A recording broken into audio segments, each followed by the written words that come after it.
નમસ્કાર દોસ્તો, વિડીયોમાં ફરી એક વખત તમારું સ્વાગત કરું છું। આજે તો મામલતદારને અમે તેડીને ઘરે લઈ જવાના છીએ। ખેડૂતોએ જે પોતાનો ગુસ્સો ઠાલવ્યો છે, કારણ કે તમે પણ જાણો છો કે ગુજરાતની અંદર ખેડૂતો કેટલા પીસાઈ રહ્યા છે। જે ખેડૂતો પીસાઈ રહ્યા છે, આજે એ તમામ ખેડૂતો એકઠા થયા છે અને જે રીતે મામલતદારને ઉચકાવીને અમે ઘરે લઈ જવાના છીએ। આટલા ગુસ્સામાં છે, આટલો આક્રોશ ઠાલ્યો છે। સૌપ્રથમ તો આપણે એ વિડીયોને વિસ્તારથી જોવો છે કે એવી રીતે શું ઘટના બની ગઈ છે કે ખેડૂતો આટલા બધા ગુસ્સામાં આવી ગયા છે। અમુક ખેડૂતોનું એવું પણ કહેવું છે કે જો આવી જ રીતે અમારા હાલ રહેશે તો અમારે તો મરવાના દિવસો આવશે। સરકાર અમને ફક્ત ને ફક્ત લોલીપોપો આપી રહી છે, ખોટા વાયદાઓ કરી રહી છે। અમને પાકનો પૂરું વળતર મળતું નથી। અમારા એક પણ અધિકારો છે જે કંઈ અમને એ પૂરા મળતા નથી। ત્યારે ખેડૂતો જે રીતે એકઠા થયા છે અને મામલતદારને શું ચીમકી આપી છે, સૌપ્રથમ આપણે એ વિડીયો ઉપર એક નજર નાખીએ દોસ્તો। એટલે આજે વાય બેઠા છીએ કે અમે તેડીને ક્યાં તો તેડીને લઈ જઈએ, મામલતદાર તો ઘોડા ગાડી લાવીએ, મામલતદાર ને તેડીને લઈ જવાય। હા હવે તેડીએ ભાઈ, બાપા કઈ કેમ કે અમારા છોકરા ભૂસે મારા જીવન મતતા નહીં। ચાલ ભાઈ, એટલે અમારે ક્યાં જવાનું, અમારે જીવવાનું કે મરવાનું સરકાર સ્પષ્ટ કરે। મેં તાલકાને કીધું પેટ્રોલનું ડબલું ભરીને આવશું આ ફેરા, તો કે ના ના તમે ના તો પેટ્રોલનું ડબલું કેમ કાકા? મરવા માટે તો શું કરે? મેં કે તમારી ઓફિસની અંદર જ મરી જઈશ, બીજે ન્યાય નહીં મરું। કોંગ્રેસના નેતાઓ અમારા ભેગા અત્યારે છે, તે ભાજપના આયા બાજુ જોડે બતાવો।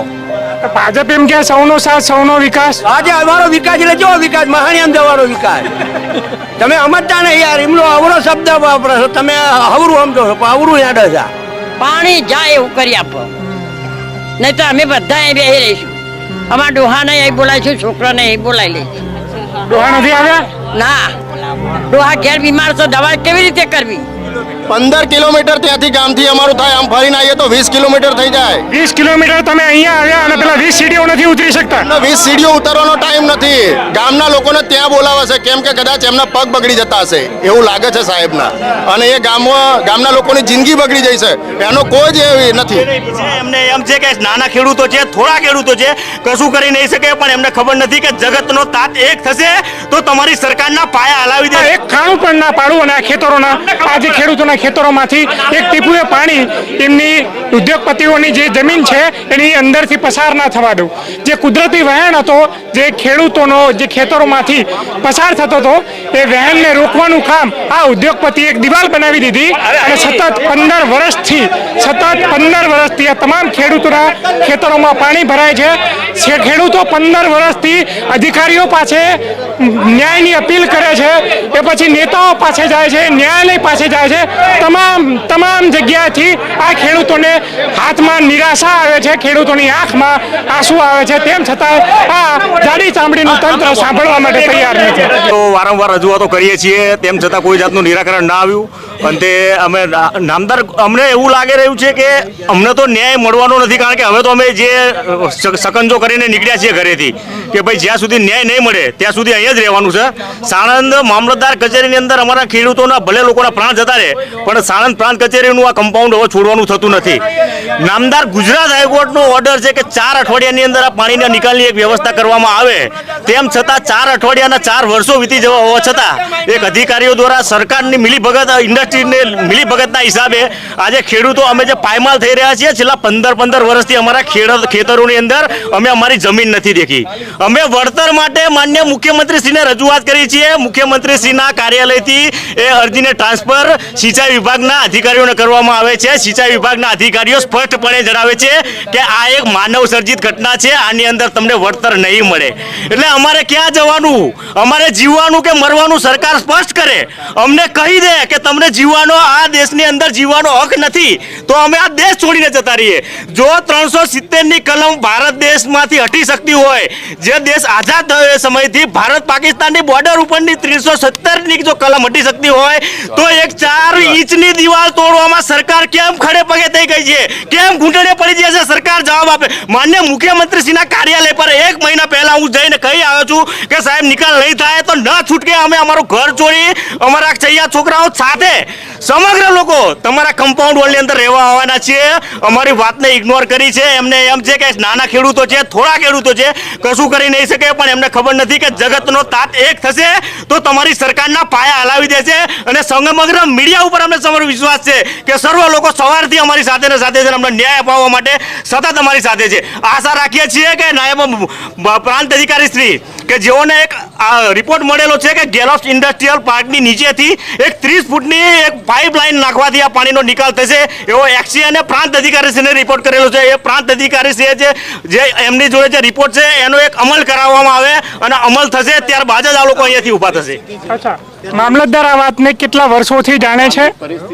છેલ્લા 6-7 વર્ષથી મામલતદારશ્રી અનેકો વખત ગામની મુલાકાત લઈ ગયેલા છે, પરંતુ નિકાલ લાવવામાં કોઈ રસ નથી. એનું કારણ શું હોઈ શકે, તમને શું લાગે છે? ઉદ્યોગપતિ અને અધિકારીઓની મિલીભગત સ્પષ્ટપણે દેખાઈ આવે છે.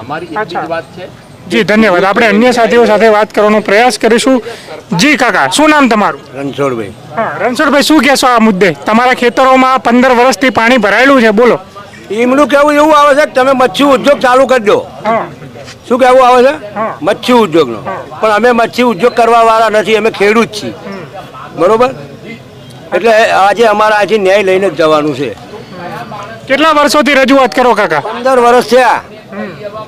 15 વર્ષથી આ લોકોની ભરીને થાકી ગયા, પણ હજુ કોઈ જવાબ મળતો નથી. છેલ્લે કે મામલતદાર આવે ને બારું પડે, હવે મામલતદાર આવે નહીં, બારું પડે નહીં.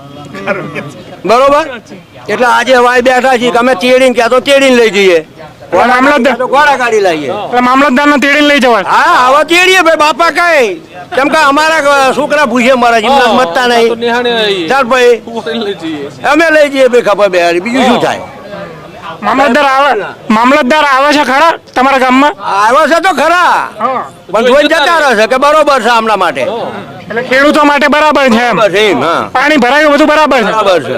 કારણ કે મામલતદાર કઈ કામ તો કરતા નથી. કશું જ નહીં કોઈ છે. પેલા ઉપર બગલા બેઠા છે નહીં કહ્યું, બજારી કોંગ્રેસ હારી હતી આના કરતા. કયા બગલા કાકા? કોંગ્રેસ હારી હતી આના કરતા, અને આજે કોંગ્રેસ ખેડૂત માટે મરી જાય છે. કોંગ્રેસના નેતાઓ અમારા ભેગા અત્યારે છે, ક્યાં ભાજપના આયા અમારી જોડે બતાવો. તો ભાજપ એમ કે સૌનો સાથ સૌનો વિકાસ. આજે અમારો વિકાસ એટલે કેવો વિકાસ? મહાણિયામ જવાનો વિકાસ. તમે સમજતા નહીં યાર, એમનો અવરો શબ્દ વાપરો છો તમે, હવરું સમજો છો પણ અવરું યાદ છે. તમે સમજ્યા? આજે કોંગ્રેસ અમારી જોડે છે એટલે બતાવો, ભાજપનો એક બતાવો અમારી જોડે. એટલે હજુ સુધી ભાજપ વાળા કોઈ આવ્યું જ નથી તમારા કોઈ આયા જ નથી, કોઈ નથી. આ પંકજ આ સાહેબ જોવો છો અમારી જોડે નહીં, વકીલ સાહેબ, હા, એ કોંગ્રેસ ના છે. શું કામ આવવા અમારી જોડે? કે ભાજપ ના લો જાઓ ભાજપમાં નાખે એમને, પણ સત્તા અમારી જોડે છે. તમે ભાજપ વાળાના રજૂઆત કરો છો ખરા? અરે બાપા, કરી કરીને તો જીબુ ગઈ છે ને કંઈક તો મરી ગયા બચારા, થાકી ગયા. હા, જોઈને જ્યાં બધું કરીને તમે કરે ને કશું શું કરવાનું? તમારા ધારાસભ્ય ભાજપમાંથી કનુભાઈ આવ્યા હતા, બધા આવીને ગયા. બધા ખબર છે કે આમના તારી ફૂટ જ ખોટું લાવવાનું છે, કઈ કરવાનું નહીં બીજું. બરોબર, એટલે અમારો રસ્તો થઈ જાય. એટલે ઉદ્યોગપતિઓ શું કહે છે? ઉદ્યોગપતિ એમ કહે છે કે તમારા મામલતદાર સાહેબ ને આવે બતાવે એટલે અમે તોડી નાખીએ. અચ્છા, અને મામલતદાર નથી પણ આવવા જોઈએ ને, લેખિત માંગે છો? લીખી જ માગે, ઘડીકમાં બાય બોલાવો, ઘડીકમાં પેન જાઓ, એટલે અમારી જિંદગી એમની વહે પૂરી. બરોબર, એટલે હવે આજે અહીં ઉઠવાનું નથી. એટલે જ્યાં સુધી આ તમારા ખેતરોમાંથી પાણી નહીં જાય ત્યાં સુધી નહીં ઉઠો. બારું પાડવાનું છે, અમને બારું પાડી આલે, બીજી વાત નહીં. અમારો પાણીનો નિકાલ કરે, આજ બેહવાનું છે. એ જે ઉદ્યોગપતિએ 4 ઇંચની દિવાલ કરી છે તમારા ખેતરોને ફરતે, એમાંથી તમારે પાણી કાઢીને. અમારો આદિનાથનો હક છે, અમારું પાણી અમારું થતું જેમ દવા દે એટલે વાત પૂરી થઈ ગઈ. એટલે 15 વર્ષથી કાકા તમે ખેતી જ નથી કરી? ના ના, આજે હેડો સમદરિયો ભર્યો છે. કેટલા વીઘા જમીન છે કાકા? લગભગ 400 વીઘા જમીન થાય. 400 વીઘા જમીન? હા, 400 વીઘા. 15 વર્ષથી ખેતી વિહોણ. એટલે ગમે તે અધિકારી આવીને જોવે ને કે આમાં ખેતી થાય એવું છે. બરોબર ભાઈ, પાન ઉભી છે બબે માથોડા. શું નામ તમારું? નિલેશ ચૌહાણ. નિલેશભાઈ, શું કહે છે અધિકારીઓ અત્યારે તમે અહીંયા રજૂઆત કરવા આવ્યા છો તો? અધિકારીઓ જો કોઈ મળવા માટે તૈયાર છે નહીં. હજુ કોંગ્રેસના સભ્યો છે અંદર ગયા છે, ત્યાંથી શું નિર્ણય આવે શું વાતચીત થાય છે કાંઈ ખબર નથી. અમારું કેવું એટલું જ છે ગ્રામજનોનું કે જે કાંઈ ચર્ચા કરવી એ બંધ બાણ એને જાહેરમાં ચર્ચા કરે. અચ્છા, એટલે અધિકારીઓને તમારે બહાર બોલાવવા છે? હા ચોક્કસ, કેમ નહીં. અધિકારી એ લોકતંત્ર દેશ છે, એમાં અધિકારી ખુદ ટેક્સના પગારે પબ્લિકનો ટેક્સ છે, એક જોતા એ નોકર જ છે. બરાબર. જેથી કરીને અધિકારી આપણને કોઈ જબરજસ્તી ના કરે કે ભાઈ તમે અંદર આવો. એટલે અત્યારે લોકતંત્રમાં પબ્લિકનું રાજ ચાલશે. એટલા માટે જ કહું છું કે વોટ હમારા રાજ તુમ્હારા નહીં ચલેગા, નહીં ચલેગા. એટલે અધિકારીઓ એસીની ચેમ્બરમાંથી ખુરશી છોડીને અહીં આવવા તૈયાર નથી. જે આવવું જ પડશે, કારણ કે આ લોકતાંત્રિક દેશ છે. લોકતંત્રની હત્યા જો થશે તો એ પણ નહીં જીવી શકે, કારણ કે આ દેશ લોકતાંત્રિક દેશ છે અને અહીંયા લોકો દ્વારા ચાલતું ભારત છે. જેથી કરીને કોઈ અધિકારીથી ચાલતો દેશ નથી આ. હવે એ જ એટલા માટે જ કહીએ છીએ કે રાજ તમારું ચાલશે નહીં. વોટ અમે આપી છે, રાજ તમે કરો છો, એ ક્યારે ચલાવી લેવામાં આવશે નહીં. જી સાહેબે તો સ્પેશિયલ જે સાહેબ હતા જે પ્રાંત અધિકારી છે એમને લોકોની સેવા કરવા માટે નોકરી લીધેલી છે. એક સરકારની અંદર જે અધિકારી સામેલ થાય છે ફક્ત ને ફક્ત લોકોની સેવા કરવા માટે સામેલ થાય છે. અને આજે લોકોની સેવા એક સાથે લગભગ 200 પરિવારની સેવા કરવાનો મોકો સાણંદ પ્રાંત અધિકારીને સામેથી આવ્યો છે. તો સાણંદ પ્રાંત અધિકારી સિર્ફ 20 સીડી ચડી અને ઉતરી અને નીચે આવી અને લોકોની સેવા કરે એવી અમારી માંગણી છે. બરાબર છે. આ પ્રાંત અધિકારી પાસે વાત પહોંચી પણ સીડીઓ ઉતરવા તૈયાર કેમ નથી? શું લાગે છે? સાણંદ પ્રાંત અધિકારી શ્રી આગેવાનોને અંદર બોલાવે છે, પણ આપને જણાવી દઉં હા. કે ચાચરાવાડી વાસણાના ખેડૂતો જે અહીંયા જે બેઠેલા છે બધા ખેડૂતો છે, બધા આગેવાન છે. એકી એક ખેડૂત એકી એક આગેવાન. જો સાહેબની કેબિનની અંદર આટલા ખેડૂતોને અને આટલા આગેવાનોને અંદર બેસવા દેવાની જગ્યા હોય તો અમે હાલ અહીંયાથી અંદર કેબિનની અંદર જઈને બેસવા તૈયાર છીએ. જો સાહેબ કહેતા હોય કે 2-5 થી તો કામ નહીં થાય અને રહી વાત ન્યાયની, તો ન્યાય નહીં મળે ત્યાં સુધી આ જગ્યા છોડવામાં આવતી નથી. આજે ન્યાય નહીં મળે ત્યાં સુધી તમે જગ્યા નહીં છોડો, તમામનું એવું કહેવું છે. જો શું કહેશો? બસ 15 વર્ષથી છેલ્લા પાણીમાં બેઠા છીએ, તો હવે અહીંયા પાણીમાં બેઠા એવું સમજશું. અને જ્યાં સુધી અહીંયાથી પાણીનો પ્રશ્ન સોલ્યુશન નહીં લાવેલા પ્રાંત સાહેબ કે મામલતદાર, ત્યાં સુધી અહીંયા જ બેસવાના છીએ. આ ગુજરાતના ખેડૂતોની હાલત છે દોસ્તો, વિચાર કરો તમે. પણ આ સરકારના પેટનું પાણી હલતું નથી. જ્યારે નરેન્દ્રભાઈ મોદી વડાપ્રધાન બન્યા ત્યારે તો ખૂબ મોટા મોટા ફાંકાઓ માર્યા હતા કે ખેડૂતોની આવક ડબલ થઈ જશે, ખેડૂતોનું દેવું અમે માફ કરી દેશું. આ બધું આજે ક્યાં છે નરેન્દ્રભાઈ મોદી? એટલે ફક્ત ને ફક્ત ખેડૂતોને લોલીપોપ આ લોકો અત્યાર સુધી આપતા આવ્યા છે. અને હજુ પણ આવનારા દિવસોમાં જો કમળના બટન દબાવતા રહેશો ને તો ખેડૂતોની હાલત આના કરતાં પણ ખરાબ થશે. માટે જાગૃત બનવું ખૂબ જરૂરી છે દોસ્તો. વિડીયો વધુમાં વધુ શેર કરો અને દરેક લોકો સુધી આ વિડીયોને પહોંચાડો, એટલે દરેક લોકોને પણ ખબર પડે કે ગુજરાતના ખેડૂતોની કેવી હાલત છે. જય જવાન જય કિસાન.